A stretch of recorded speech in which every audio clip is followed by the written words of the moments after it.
Singapore takes a step closer to holding its general election.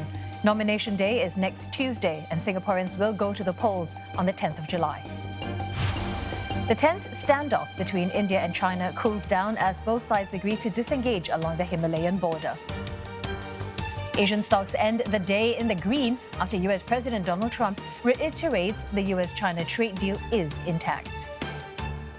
Hello, I'm Glenda Chong. Well, first up, Singapore will go to the polls on the 10th of July in a general election set against the backdrop of the coronavirus pandemic. Nomination day has been set for the 30th of June.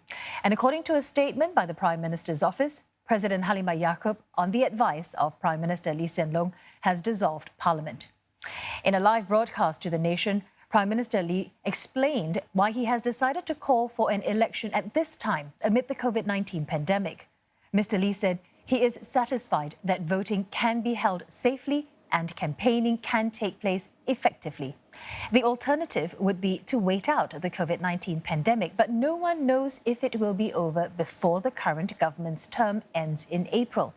Mr. Lee said Singapore is in a stable position with the coronavirus situation and the jobs challenge as new community cases have come down sharply and the government has injected almost $100 billion to support workers, businesses and households.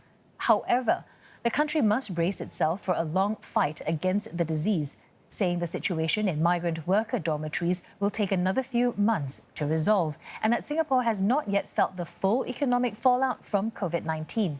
He added, there are also external uncertainties, such as the rise of tensions between the US and China.